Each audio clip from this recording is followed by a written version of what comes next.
All right, we're going to talk about aircraft performance, which is figuring out all of this stuff if you're an airplane. Basically, how much runway you're going to use on both ends, how long it's going to take you to get there, which is another way of saying how much fuel you're going to use. If it's a helicopter, it's a little bit different. Mostly you're worried about hover performance. So if you're going to a friend's house, are you going to be able to park the helicopter in midair? That's called an out-of-ground effect hover, and very slowly descend into the backyard, dodging the trees and power lines and anything else. So these are all things that can be found in the aircraft manuals, and the FAA will test you on them a little bit. This is important, partly because you want to be able to complete your flight safely, and also because of FAR 91-103, which is that before you do a flight, you've got to become it's pretty all-embracing, all available information concerning weather and aircraft performance, how the aircraft's going to perform given the altitude of where you're going, and the temperature that's prevailing there at the time. Wind also, you know, if you find out that there's a 40-knot wind scheduled for where you're going, and it's a direct crosswind to the only runway, then that might cause you to choose a different airport. Okay, here's a reminder of thrust and drag. Whenever you're generating lift, you're also generating some drag, and that's lift in the unwanted direction of backwards usually. So the aircraft is also producing parasitic drag by trying to punch its way through this viscous fluid of air. Where these summed up drag curves intersect is pretty much the bottom of the total drag curve, the minimum drag, or L over D max. The climb performance, the best speeds to go are all kind of tied into this drag curve. The best angle of climb is what you use. That's a slower airspeed, and the best rate of climb. If you're in a small airport trying to clear the trees at the end of the runway, you're going to fly VX, the best angle of climb. This is one of those few V speeds that you're actually expected to know the abbreviation for. And if you're going to just take off out of a big airport like Hanscom Field and just want to get up to your cruising altitude reasonably quickly, then you, hey, thanks, Richard. Richard's a Mooney pilot. Made it to California many times.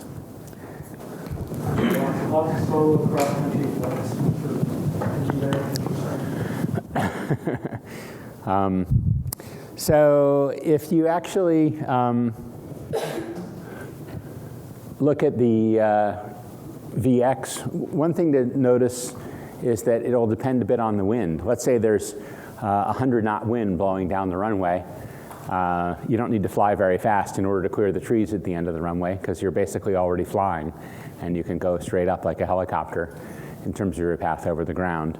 Whereas VUI, just to gain altitude, that doesn't depend at all on the prevailing wind. So if you're trying to clear something on the ground, the wind matters. So tailwind would be very destructive. It'll be pushing you towards the obstacle, and a headwind will be very helpful. Cruise climb, most of the time you don't actually push the airplane to these speeds. They're pretty far nose up, which is a little bit alarming to passengers.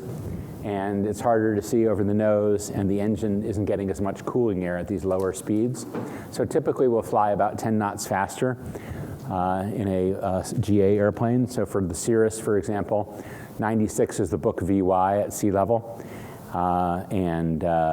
Flying something like 105 knots is more conventional. The PC-12 climbs, it might be able to do 3,000 feet a minute at 120 knots. But if you're not in a desperate hurry to get up above the bumpy clouds or something, then 150 knots is more conventional. Okay, so let's remember that you've got thrust and power. The thrust is, a force that lets you climb up over the trees. The power is thrust times the speed, and it's thrust operating over a period of time. So the more excess power you have, the higher the rate at which you can climb. Anyway, we'll see some more of that here. You've got best glide ratio. If you want to get to the decent place to land and you've lost your engine, what's a good speed to fly? Well, L over D max is an excellent speed to fly because that's where the lift over drag is at its highest point, and you'll make the best time over the ground. Again, that has to be adjusted a little bit for wind. If you're going into 100 knot wind and the Cirrus best glide speed is 96 knots, that's not going to work out very well. You're not going to go anywhere over the ground.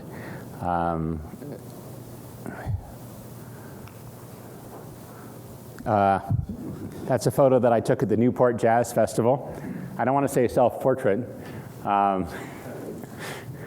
Anyway, weight has a huge factor on all these speeds, because actually a lot of them are related to angle of attack. And it certainly affects your performance. So everything about higher weight is pretty bad.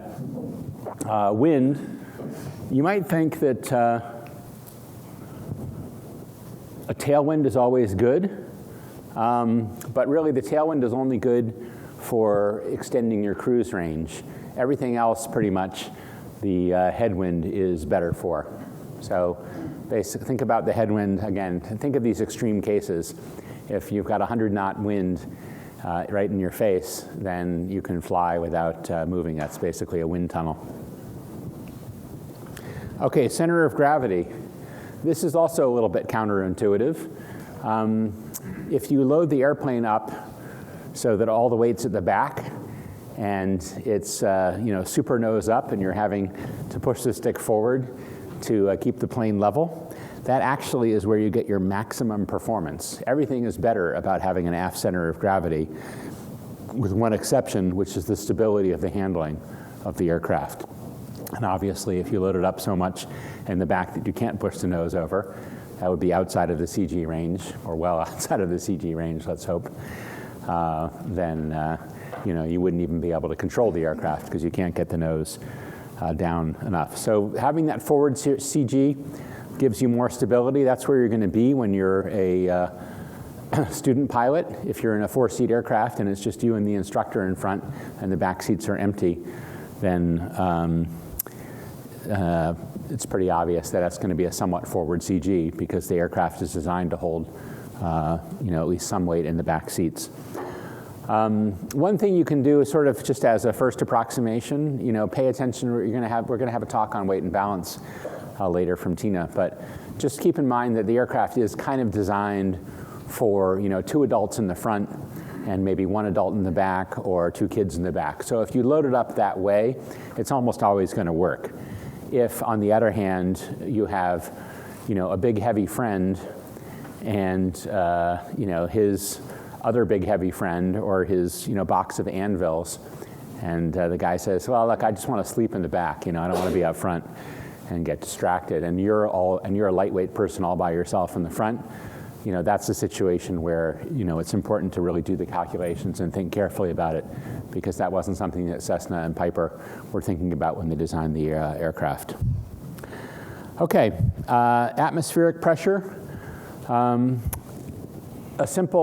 Remember we talked about how the atmosphere is going to be expanded when it's hot and contracted when it's cold, and the altimeter is really telling you how much of the atmosphere you've climbed up through. So you can see here on the right, if you look over here and you're measuring your altitude, you're basically getting this whole stack of molecules contributing to the pressure, whereas if you're up high in the stratosphere or something, only a handful of molecules are on top of you, putting pressure into your altimeter. Okay, here's that standard atmosphere again. So you can see it's 299 or 2. and 15 degrees at sea level. So the aircraft performance is hugely affected by changes in air density, which themselves are affected by the prevailing pressure, which is mostly a function of altitude, the temperature, and the humidity. Usually the conditions are referenced to the ISA, the standard atmosphere. If it's the summertime, it'll be ISA plus 15 or ISA plus 20, and if it's the wintertime, it might be ISA or ISA minus 20. When the air density is reduced and there are fewer molecules around, the engine is not taking in as much air for combustion. Remember that the jet engines are normally aspirated, and the piston engines also that are without a turbocharger, they're just trying to burn up a fixed volume of air, and that's going to correspond to a different number of molecules of air and fuel depending on the altitude.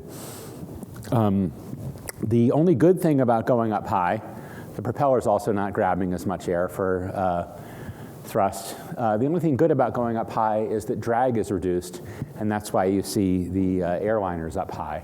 They go faster and they save a lot of fuel. Okay, some definitions. The pressure altitude is just it's going to be your height above sea level with the altimeter set to 29902. You just have to take the 29902 minus the actual altimeter setting that's being published, multiply that by 1,000, so a full inch of altimeter adjustment, like from 29902 to 30902, would correspond to a 1,000-foot difference in pressure altitude. And you can calculate that by a chart. Here's a chart that they give you if you don't like the formula. So they're saying, this is something, again, you might have to do on a test. They'll say, okay, at 29902, the correction is 0. At 30.0, the correction is minus 73. So up here you can see we've got this formula where we interpolated between the two to try to figure out what would the pressure altitude be if we start with a field elevation of 3563 and the altimeter is 29906, which is just a little bit non-standard. We would expect a 40-foot difference. If we look at the table and we interpolate, we come up with a 36.5-foot difference, and we find out that the airplane feels as though it's only at 26 feet above sea level, assuming the temperature matches that ISA standard. All right, so density altitude is a lot more important, and oftentimes it'll be reported on the ASOS or ATIS.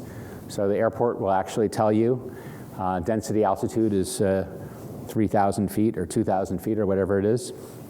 That you get from correcting what's usually a relatively small correction for pressure altitude compared to the actual altitude, but correcting it for the non-standard temperature. I think, as I said earlier, flying is a lot more popular in New England in the summertime than in the wintertime, so it's usually warmer than standard.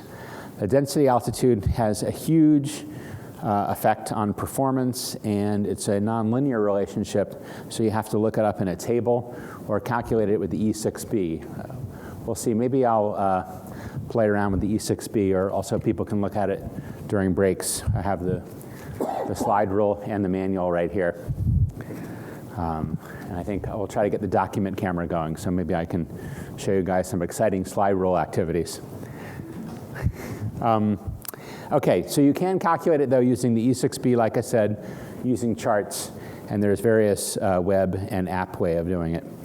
So the density altitude, here's a chart. So again, this is the kind of stuff that's on the written exam. You guys are all pretty good at working with charts and tables, so I'm sure you won't have any trouble. They're giving you these initial conditions up here on your left.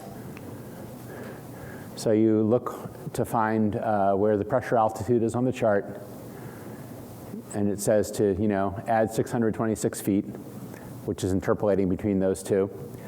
Then you've got this pressure altitude line of going from here down to here at 58, 56. And now we got to correct that for temperature.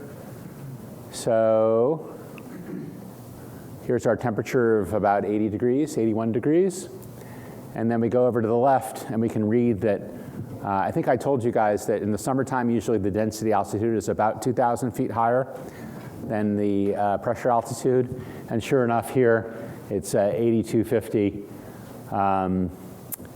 which is about 2,400 feet higher than the pressure altitude. So the density altitude gave us a little more than a 2,000 foot boost for that non-standard temperature. The reason it's so much, I guess, is it's not, 80 degrees at sea level wouldn't be that high above the standard temperature, but 81 degrees Fahrenheit at a mile above sea level is quite a spectacular temperature given the compared to the standard atmosphere. Let's go back. Standard atmosphere. Yeah, so at 5,000 feet, it's only supposed to be 7 degrees Celsius. And here we said it was about 27 degrees Celsius. So that's ISA plus 20, just like I said. If you look at a lot of jet performance charts, you have ISA minus 20, ISA, and ISA plus 20.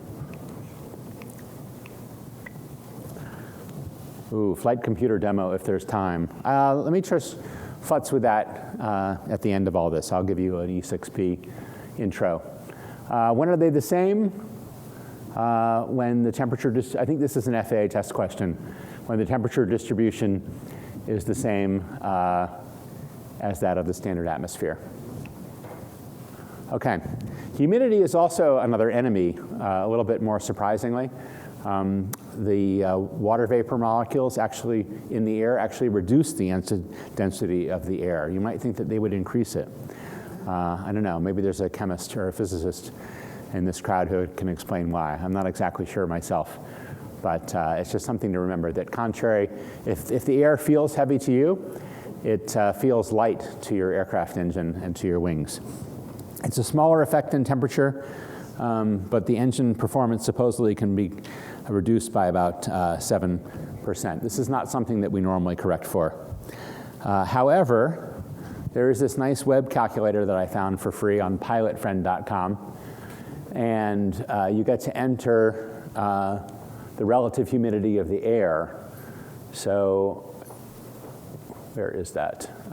We have the air temperature. Oh, we have the dew point, right? So we said it was a 30-degree temperature and a 28-degree dew point. So that's a pretty narrow spread, and therefore it's a pretty high humidity day. So they say, well, it's 78% humidity, and we're correcting that up to 8107. If we reduce the, you can play around with this on your own.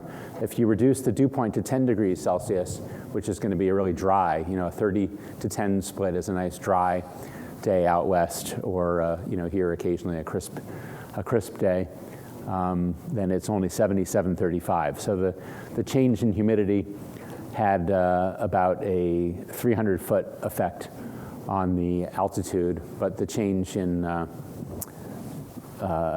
temperature was nearly 3,000 feet.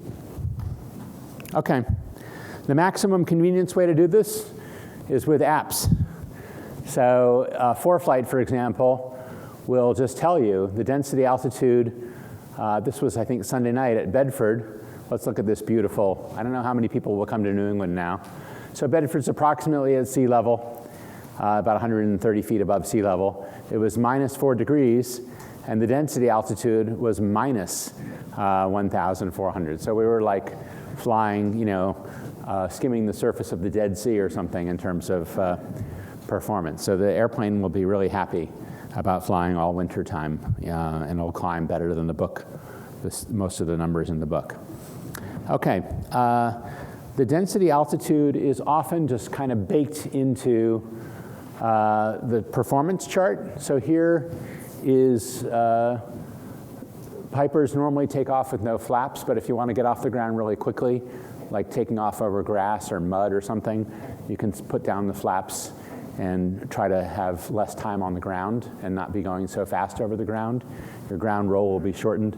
Anyway, so here, they don't actually ask you to ever calculate the density altitude. They just say, okay, it's almost 30 degrees outside, and it looks like we're up here at about 1,500 feet. So we'll start here on the performance chart. These people are virtuous. They only weigh 2175 total, so we come down a little bit. Then we can go over here, and we find that it's going to take, is there a wind here? 15 knots of headwind. So we come down this graph, and we find that it'll take us 1,500 feet to take off over a 50-foot obstacle.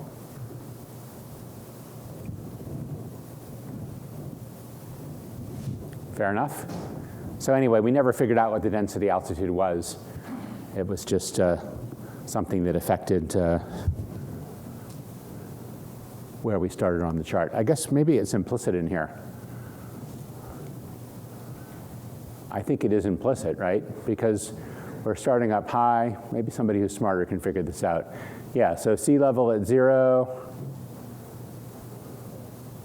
Yeah, I think we can pull it out of those graphs, but nobody would, because what you're really interested in is the number of how long you're going to be on the runway. All right. You'll have to slow down if you're in turbulence. So if you plan for some kind of flight a certain amount of time, and it's going to be very bumpy, remember we talked about maneuvering speed. Depending on your weight, you'll have to slow down to avoid bending the aircraft, or turbulence that's severe enough to bend the aircraft is extremely rare. But turbulence that's sufficient to make you and your passengers unhappy is a lot more common. And in both cases, you pull way back on the speed. So in the Pilatus, for example, you'll pull back to 150 knots from 200 knots. In the Cirrus, you might pull back from 130 down to 100. And in a helicopter, you'll pull back from 110 knots to maybe 70.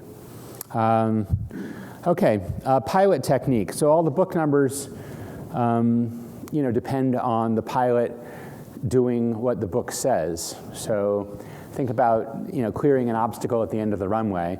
That's depending on the pilot rotating within a couple knots of the specified rotation speed, getting the gear and the flaps retracted if they've been deployed, or if the gear are retractable at the recommended airspeed, and just generally having the pitch attitude and the airspeeds where the manufacturer tested the aircraft.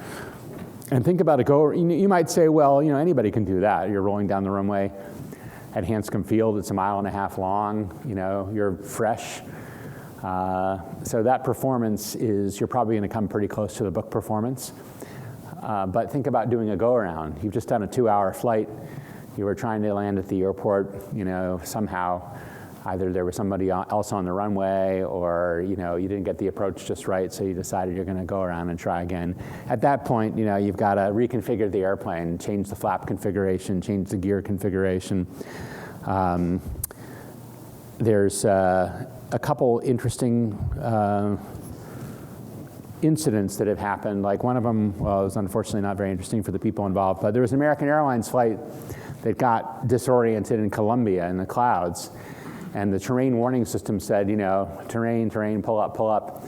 And so they advanced the thrust levers. You can follow that link and read about it. They advanced the thrust levers and had maximum power, but they they had the spoilers deployed for descent. They didn't retract the spoilers, so the airplane was climbing, but not nearly as well as it would have without the spoilers retracted.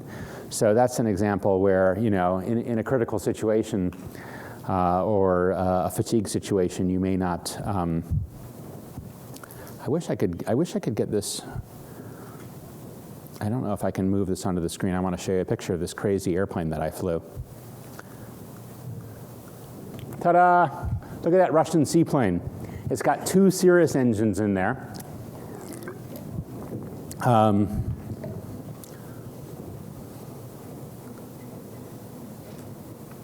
don't even see the second engine. Well, there it is. You can see that propeller over there. So sorry, there's one propeller sticking up. There's the other one. So it's got 2 Cirrus engines, 200 horsepower each, mounted on pods. And if you say, how can the airplane climb after an engine failure on one little Cirrus engine when it has, I don't know, I think it could seat 7 people? The answer is it really can't. So I tested that airplane out because I thought it was cool, and I went flying with an airline captain, and piston twins aren't really required to demonstrate any kind of climb performance. For jets, there are certain minimums. You know, on one engine, it has to be able to, you know, still climb 750 feet per minute or something. But for these piston twins, the FAA says, you know, you should know that you're buying a pig anyway, and if you care, go and get yourself a turbine, or don't load everybody in there. But anyway, this Beriev thing, it could not climb on one engine. Like, we couldn't even maintain altitude on one engine, and it turned out that we'd forgotten to close the cowl flaps. It had these extra openings for cooling, to provide extra cooling at high power settings. And if you don't close them, there's extra drag, and that extra drag was enough to turn what should have been, you know, 150-foot climb rate or something into a 150-foot sink rate or something. So that's another thing that can affect performance. Okay, runway condition. This really affects your planning, whether you can take off, whether you can land, how much weight you can put in there. So for example, if it's dry grass, you need a longer runway than if it's paved.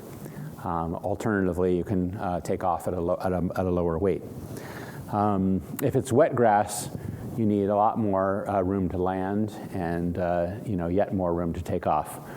At the airline, if the runway was grooved, which almost all bigger US airports have these grooved runways, we didn't make any adjustments. Didn't matter how heavy the rain was, it didn't matter how long it had been raining. We just assumed it was going to perform exactly the same as if it were dry. If it's not a grooved runway, though, and water can sit on the runway, it can have a big effect on performance. So here are some numbers that I pulled. I'm type rated in the Cessna Mustang, which is an interesting little business jet. It lands at about the same speed as a Beechcraft Baron, so it's a great beginner jet. Anyway, so in conditions where you need 3,000 feet of runway, that's up at pretty high altitude, you're going to need 4240, Cessna says, if it's wet. If water's actually standing on it, I think 0.1 inches of water was even more. You'll need yet more runway. If it's snow, a little bit more. Wet ice, it was just off the chart. But if you started at 2,200 feet of dry runway, you would need 16,600 feet. So actually, oftentimes when the surface is contaminated, that's one reason why even fairly small business jets may need a long runway, like at Logan or at Hanscom Field.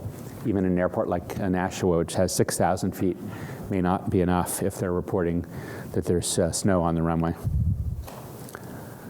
Okay, what about slope? So going downhill is obviously a lot easier than going uphill, and you can see here, and also stopping going uphill is a lot easier. So here are some numbers from the Cirrus book that every 1 degree of slope increases your takeoff run by 22% at sea level, for example. If you also get a 9% reduction in the landing distance. Okay, ceiling. The service ceiling of the aircraft is a little bit below the absolute ceiling. That's where the FAA says the plane will climb 100 feet per minute, or the manufacturer has demonstrated to the FAA that the airplane could, at least when it was brand new, make 100 feet per minute in climb rate. So that's at 13,500 feet for a 172 Cessna, and I think that's pretty typical for these normally aspirated 4-seaters. Somewhere around there is where it'll stop climbing. The Cirrus, there's a limitation in there that says maximum operating altitude is 17,500 feet. I think that's more regulatory because you can't take the Cirrus up into the flight levels.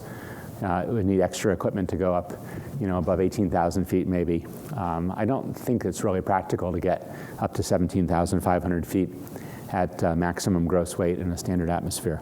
I've gotten it to about 13,000 feet out west in the summer, so that is more like being at 15,000 feet, but it was barely climbing.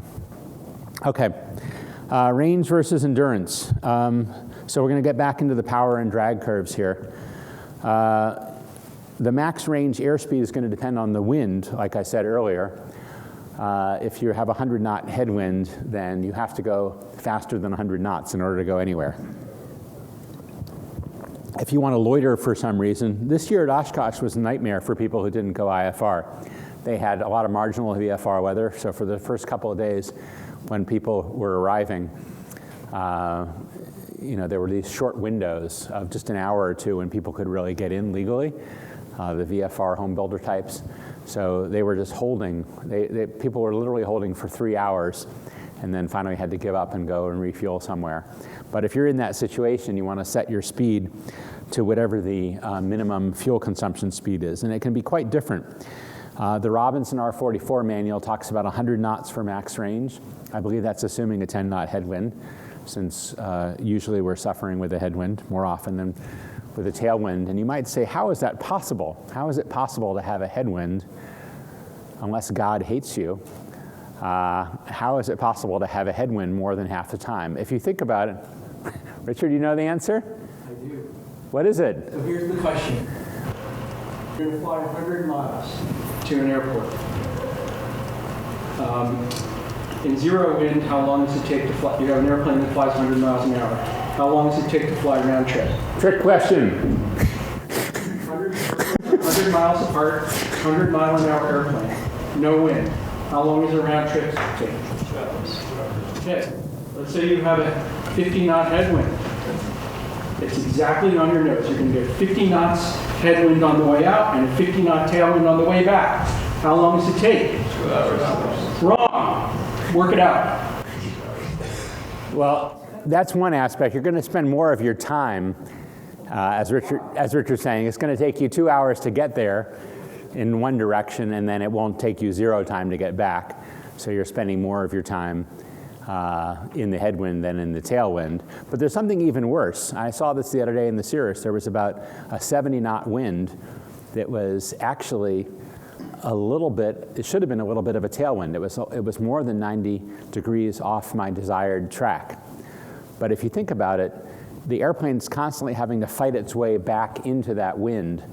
So it's effectively taking a longer flight path. So even a wind that is directly a beam wind, 90 degrees off, there's actually the majority of the circle, of the 360-degree circle of wind directions, the majority of that is subtracting from your performance and has at least some headwind component. Sound crazy?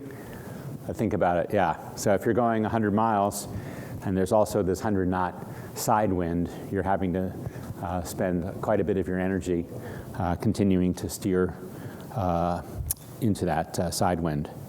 Okay, here is a power and drag curve for an RV6A. The experimental guys are, in this case, more aggressive about producing charts. So if you actually care about where you're going, you want to be a little bit up the power required curve. You want to find out where it's tangent to one of these lines going back to 0. And if all you care about is maximum endurance, you just want to be at the point where the curve is at its bare minimum, because then you're consuming the least power and, in theory, burning the least amount of fuel. Does that make sense?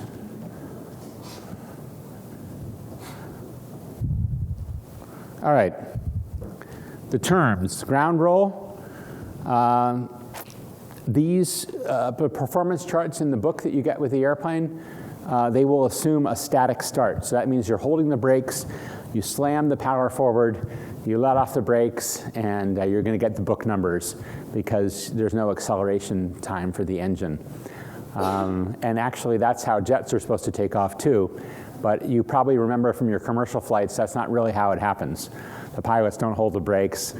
It takes maybe 10 seconds for a really heavy jet engine to spool up to full power. They don't just sit there holding the brakes, the engine's at the max and everything's screaming and the airplane shaking because it's just uncomfortable. So they usually cheat. Technically they're not really supposed to do it because, at that point you're test pilots. You don't really have any data for a rolling takeoff. But it's, again, it would be kind of unnerving for passengers, I think, if they were sitting there with the airplane straining against the brakes. Okay, same deal here. Ground roll and the total distance to clear the 50-foot obstacle. This is what I was telling you about the other day with the Cirrus hero who wanted to go to I think about 2,500 feet of runway. Actually, we had to subtract some. No, I think it was 2,700 minus 400. He had about 2,300 feet of runway, and he wanted to go there in the Cirrus, which takes 2,100 feet.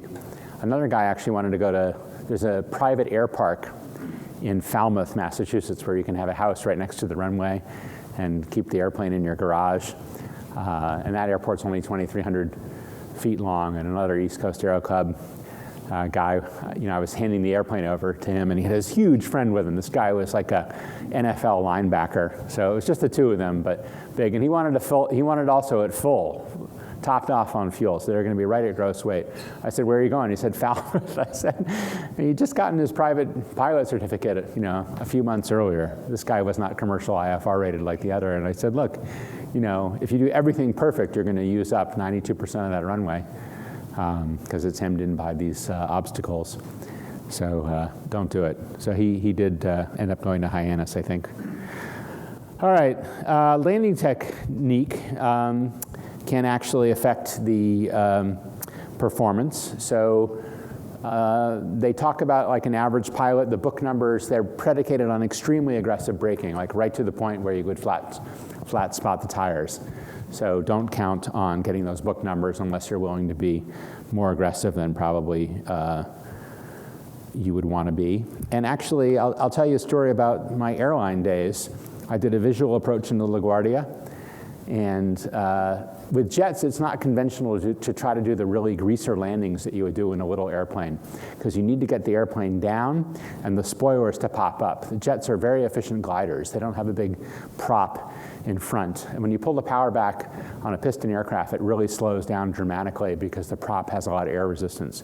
None of that's going for you with the jet, which is more efficient to begin with.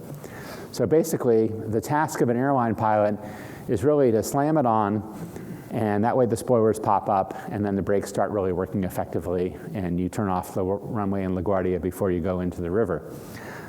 So I landed like a Cirrus, because it was my first month on the job, and I chewed up probably 1,500 feet of runway before the airplane touched down.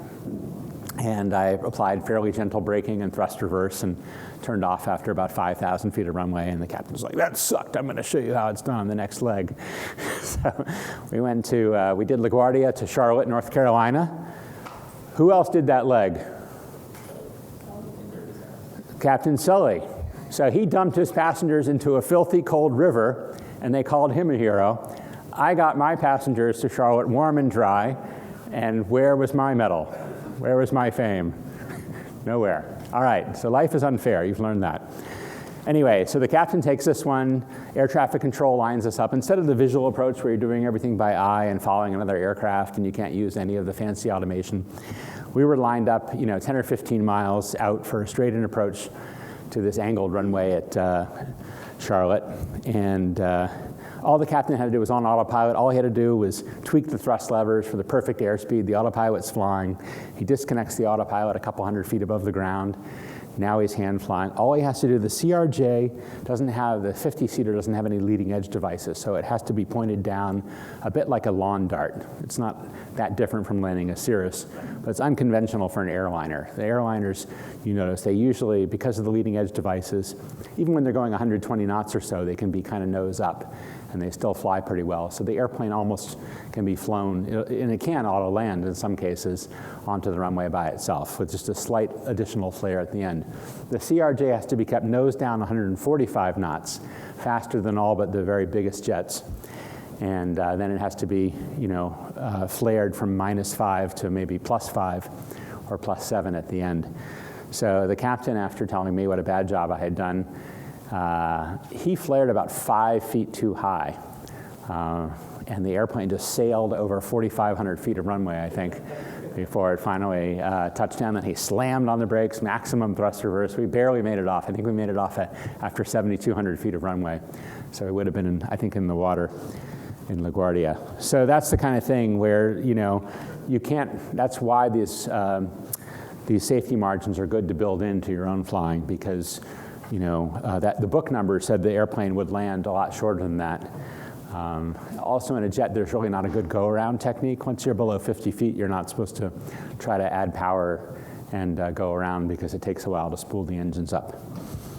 All right, in turbulence, you usually will increase your approach speed, which means you're going to chew up more runway. You're supposed to add half the gust factor as a rule of thumb.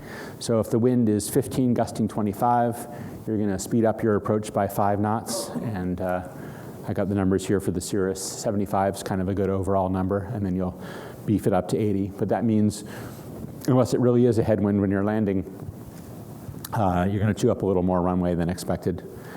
Okay, flaps, as Tina mentioned, they enable you to keep your approach speed low while having a nice steep approach angle. So that's good for getting over trees and stuff.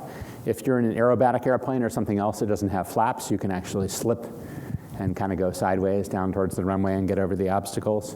But it's a lot easier just to put the flaps down. Okay. The charts come in all kinds of variations in the POH, especially for the bigger airplanes. You'll have 10 charts that look identical except for a couple numbers like the exact flap position, whether the anti-icing is on or off. The Piper Warrior POH is a lot simpler, and that's some of the charts we're going to cover in addition to some of the anonymous airplane charts that the FAA gives you with the test. So one thing to remember if you're a renter, in addition to the fact that you want to build in maybe some charter and airline minimums into your flying, is that all those numbers were with the brand new airplane that was perfectly straight and had a perfect engine. Okay, so wind components, you're going to get shorter takeoff and landing distances with a headwind. A tailwind, actually, it may not be legal to operate a high-performance aircraft on a runway with a tailwind of more than a certain amount. I think for the CRJ, it was 10 knots. We just simply could not land with a 10-knot tailwind, or more than a 10-knot tailwind. Crosswind is a little bit different. You'll get a max demonstrated crosswind component in the manual, so it'll tell you a test pilot managed to hold this airplane straight on the runway with full flaps or whatever the normal landing configuration is. And there was enough rudder to, land with a 15-knot crosswind. So that's max demonstrated. It's not a limitation. So you may, if it is, it'll say this is a limitation. But max demonstrated just means a test pilot did it. It'll probably work for you too if you manipulate the controls in the same way. And beyond that, you can't be sure. So one thing that people will do is they will adjust the flap amount to have a reduced use of flaps in a heavy crosswind. That keeps the airspeed up. You will chew up more runway, but when the wheels actually touch the ground, the wheels provide a little bit of stabilization and help keep you from getting blown off the runway. You're going to see tomorrow, Dojo from the Brazilian Air Force is going to tell you about testing the various airplanes, but especially the Super Tucano in very heavy crosswinds. Down there in South America, they have some pretty heavy winds. I think they went to Chile to do that. I could be wrong. Or maybe it was just right next to the Andes in Brazil. Okay, crosswind chart. So this here shows you that if you have a 40-knot wind at a 30-degree angle, you go over here on the chart to the 30-degree line.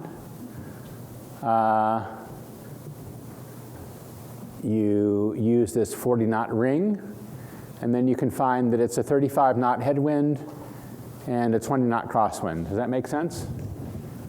I will tell you, when I was getting a type rating for the Cessna Mustang at Flight Safety, there were a couple Boeing 737 pilots there, and they had no idea how to use this chart. And they couldn't even give the right answers. Like if you said, you're landing on runway 27, and the wind's coming from, 315. Is that a tailwind or a headwind? And they couldn't answer that question either.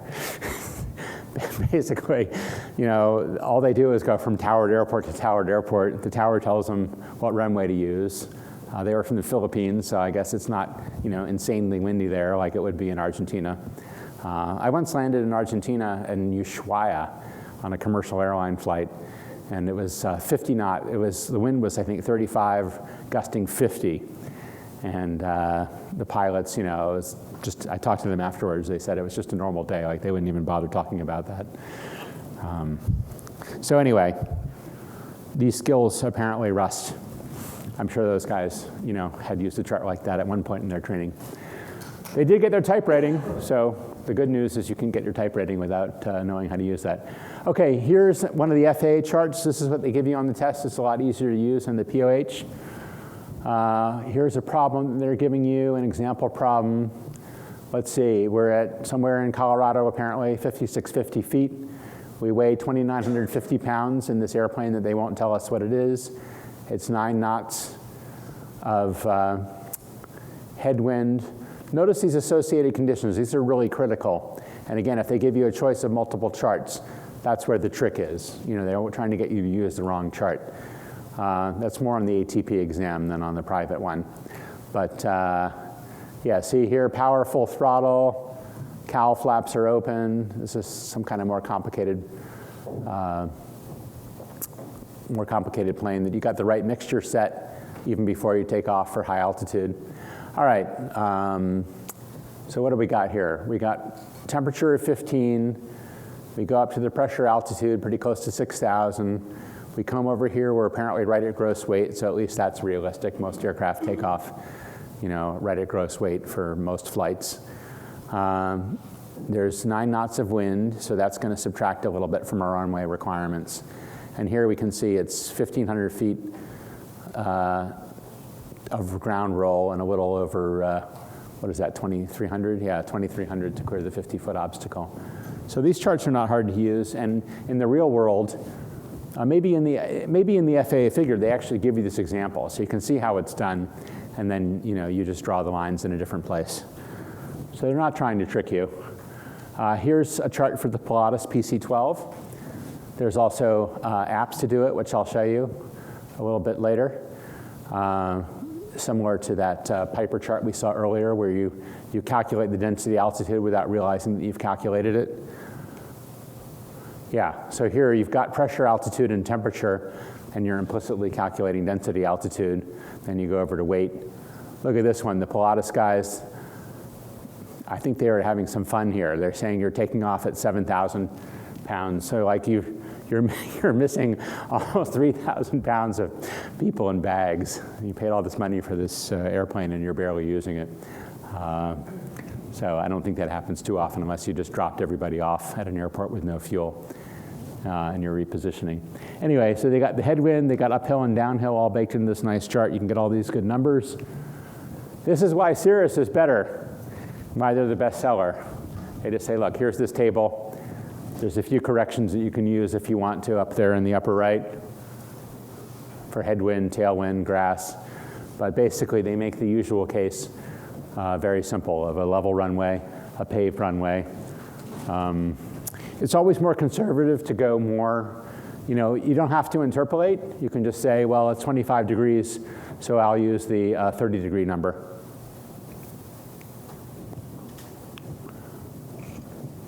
Okay. What is the rate of climb here? We're at a gross weight of 1,670 pounds. It's 2,000 feet.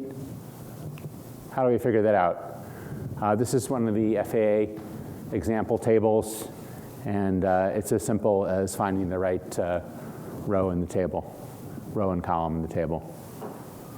Oh, actually, have a look here. So they're saying the mixture has to be lean to get these numbers. The flaps have to be up. You got to be at full throttle. Okay, same deal. Max rate of climb. I forget if this is a. This might be a Piper chart, but you can see that associated conditions up there in the top left.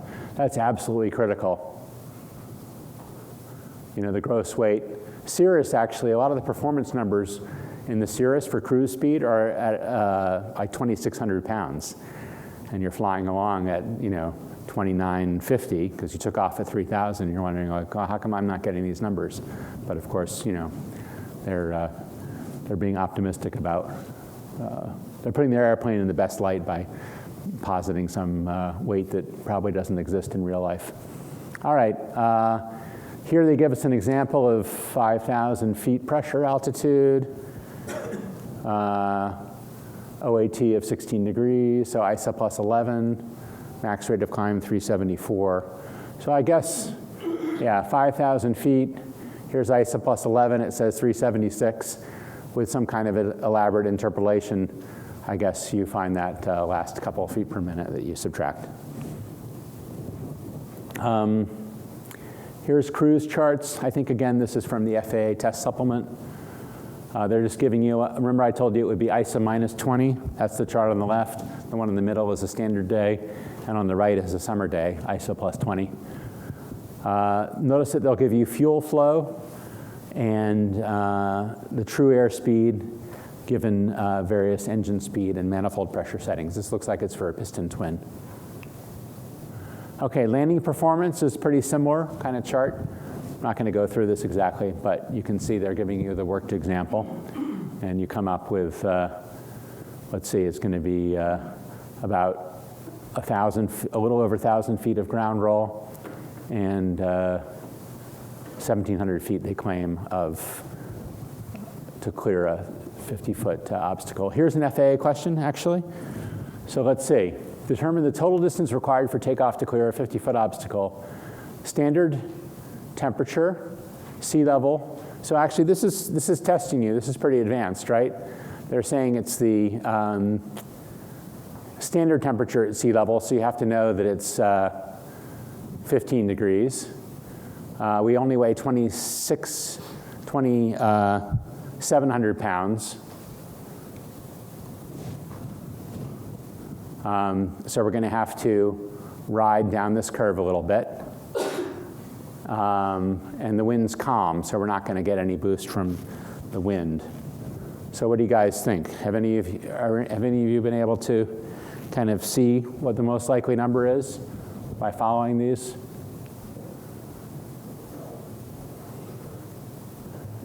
Somebody says A. Let's see. It's a little bit lighter. That kind of makes sense. But on the other hand, the wind's calm. So we didn't get that reduction from the wind. Let's see. So if we came down here, it's going to start from sea level, 15 degrees, come over here, come down here. Over a 50-foot obstacle, and then we have to go up. Anybody want to revise their estimate? A, we heard A last time. It seems a little short to clear the 50-foot obstacle. I agree with you that you'd be well off the ground by 1,000 feet. Ta-da! All right, obviously, if you have a pencil and a little more time to do that, it's easier. All right, let's look at, that's kind of the hard way. Let's look at the easy way. Getting the runway numbers for low performance aircraft, it actually remains pretty common to just use the POH. People aren't usually in a situation where they have to worry about it. If you're going from Hanscom Field to Martha's Vineyard and back, both airports are big enough for a Boeing, and you're not going to be carefully calculating these numbers unless you really don't have much else to do. Apps, though, are available even for low performance aircraft, and they're very useful if you're going into tighter airports, and you might have to worry about that. The time and fuel stuff is everywhere on the web and the apps, but the actual runway numbers are a little bit less common. Let me show you a couple things. Here's Gyronimo. So this is, they sell these for different aircraft. This is just off their website.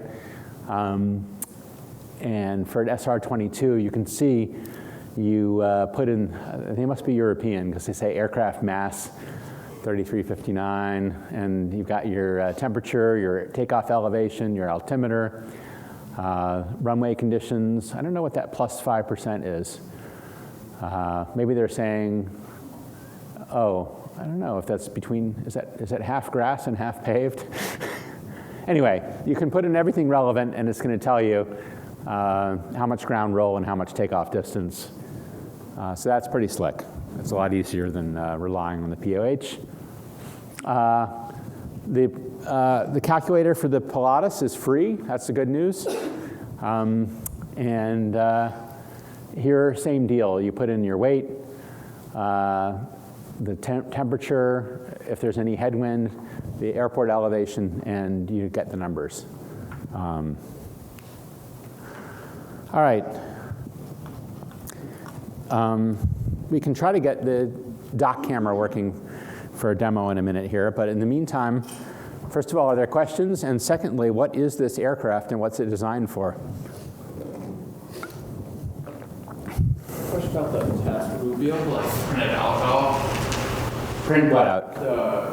Like the exam for this class, because it's like online, right?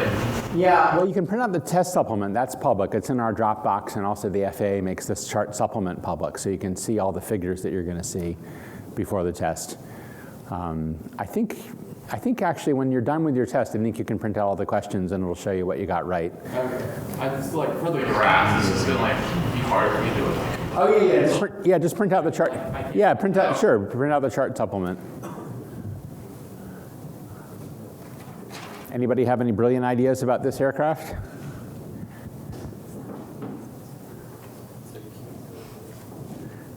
It says Grizz on it.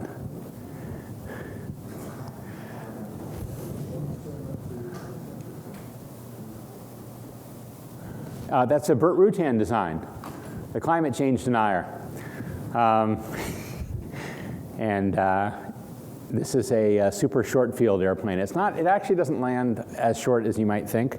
I think it might be a four-seater though, so I guess it is pretty darn short for a four-seater, but it has huge flaps and a lot of wing area, and it's got that, I think it has ordinary, yeah, see it has essentially three surfaces, right? It's got kind of a helper wing or a canard out in front, the regular wing, and then an ordinary conventional tailplane. Let me see if I can get this dock camera working.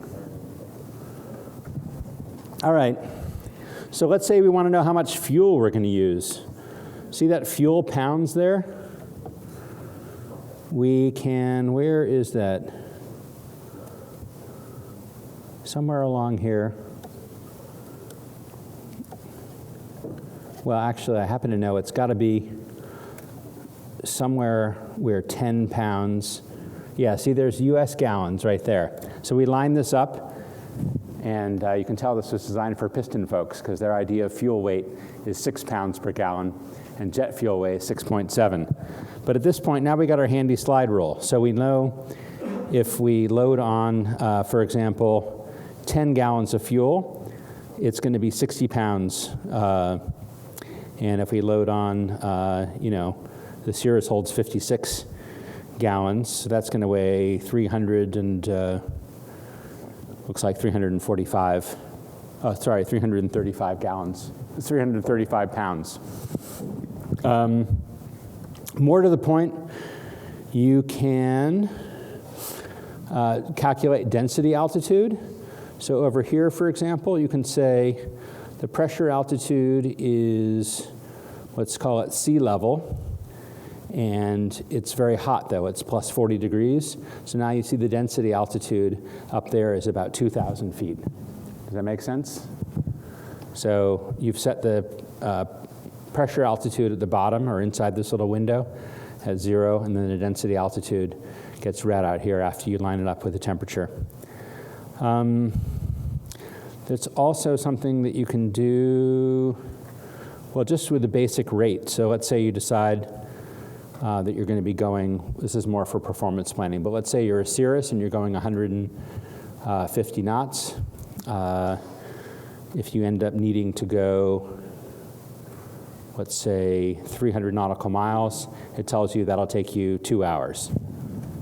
Not too exciting, but the wind side is a little more exciting. I'll bring a pencil tomorrow for the flight planning talk, and we can play around with wind vectors on there. But anyway, fortunately, a lot of this stuff is explained in the book. You guys are free to come up and play around with it at any time. There's a temperature conversion scale here on the bottom, and it's a fun toy.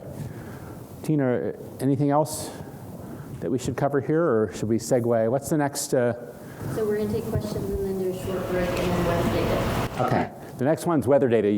You'll need a break for that one. That's how you find out all this stuff. Let me go back to the PC. Who else has questions? Could you go over how to read the POH graph? Go back over and look at a POH graph? Yeah. Like which one? You want to do with the FAA exam ones? Yeah. Landing performance or this one from the actual test? No, that was This one? Yeah. Okay. So I don't think they ever give it worked out for you. Let me switch to the laser pointer mode. Okay, so what did they tell us? They told us it was standard in sea level. That's the one part of the standard atmosphere that people, I think, are expected to remember. That at sea level, it should be 15 degrees Celsius. So we come down here. We say it's 15 degrees out. We're going to hit the sea level pressure altitude. We're going to slide over this way, just like in the example. And then we're going to slide down following this curve to 2,700 pounds. Then we're going to go over here, and we're going to say, look, there's no wind. The wind's calm. So we'll keep going over here, and we find that we need about a little less than 1,000 feet, maybe 800 feet for a ground roll, but to clear the 50-foot obstacle, look at the bottom there, we need to go up following one of these lines, and that's how we get to the 1,400 number. Did that help? You still look a little bit skeptical. Yeah, it just doesn't look like that line is. Well, remember we would be doing this with a virtual pencil. None of these lines are just for reference, telling you kind of what slope to follow with your pencil. So it's not like it's not like these are the only available points. So it's not like it's going to be either this for the answer, or this for the answer, or this for your answer. Even in their worked example, you can see their red line for the answer is just parallel to that gray line. They're not picking one of the gray lines. So they're guidelines for how you should move your pencil in each phase. I hope this motivates you to buy that Gyronimo app. This certainly would motivate me to do it. If you want to look at it on a real book, I'll pass around. Again, this is my POH for Cessna 172, so this might be the type of plane that you're using as your training aircraft. And I have a couple pages that are marked with a piece of paper. So one talks about how you calculate the takeoff distance, and one is weight and balance. We'll actually have a whole section dedicated to weight and balance, but just to give you a sense of how you can follow with your pencil, and you'll actually see some pencil markings of my own fairly close to the limits here of our center of gravity moment envelope here, but still within the box. So just to give you an idea of how you can do that with a real paper and pencil. General question regarding pressure altitude and density altitude. So is it that we use density altitude to measure the aircraft performance, but we can measure only pressure altitude in an aircraft, so we need some sort of conversion between pressure and density? Is that the reason? Yeah, so the question is, we don't have any kind of readout in the aircraft for density altitude, so is that why we're always calculating it with our handy E6B or listening to the ASOS or whatever?